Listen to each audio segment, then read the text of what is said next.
So I'm here with Wayne Gomillion of the Urban Sound Station. Thanks for having me. My name is Tess Taylor. I'm the president of NARIP, the National Association of Record Industry Professionals. And Wayne has asked me my thoughts on strategies for success. So this is an important topic to me because I have studied success. I have studied extremely successful people. I want to know what makes them tick. I want to know what their qualities and characteristics are that I might be able to learn from or adapt for my own purposes.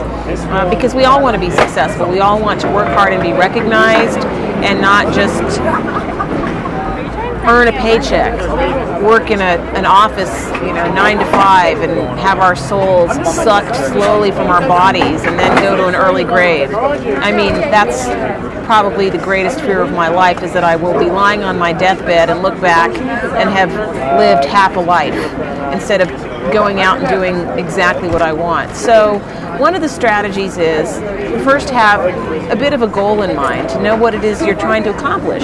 Whether you're an artist who wants to get his music out to the world, or whether you work at a company, or whether you want to form your own company, or you're an entrepreneur, it's good to have some sort of clarity on what you're trying to accomplish, even if your goal changes. So the first thing that I recommend is that people write down their thoughts and their ideas about where it is they would like to be.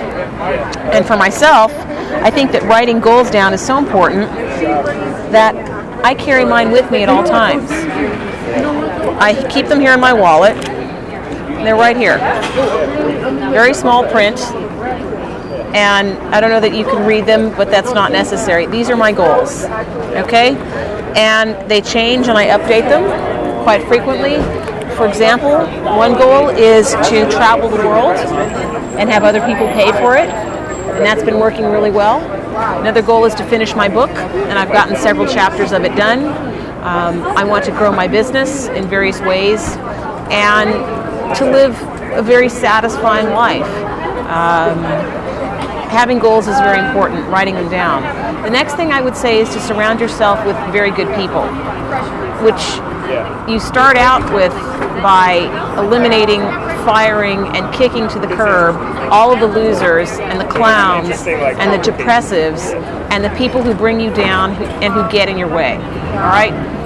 Either they're with you or they're not. And if they're not with you, and if they don't support you, and if they don't contribute in some way to your fulfillment, even if it's in the smallest way, you need to get rid of them. All right? You cut the dead weight. Because even under the best of circumstances, life is a fight. It's a fight to succeed. It's a fight to get what you want. It's a struggle.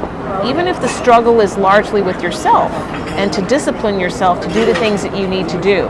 So you can't afford to have an extra ounce of dead weight in your reservoir of friends, quote unquote friends, people who pretend to be friends but who backstab, or who tell you all the reasons why you can't or shouldn't do something. All right? So you surround yourself with winners and you cut out the dead weight. And then you identify people who have winning capabilities and characteristics, people who produce their own cable access shows, for example, people who run their own organizations, people who have interesting, colorful ideas and who are into execution and not just talk, all right? People who are doing things. That is the kind of person that I like, that I'm drawn to, that I recommend you bring into your closest circle of confidants and friends. Because with that kind of momentum and with that kind of support, you can't possibly lose. All right?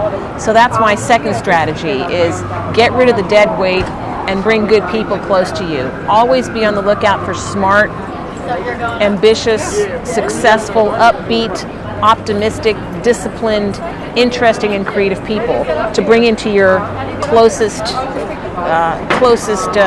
confidence. Those are great people to have around. So those are just a couple of my suggestions, strategies for success. Is get clear on your goals, write them down. That which gets your attention and focus is that which gets done. So I look at that little card of my goals every day, and I think about how I am getting closer to my goals. And I link my daily activities, as many as I can, to the accomplishment of these goals. And having that little card and looking at it every day reminds me of what it is I'm trying to accomplish.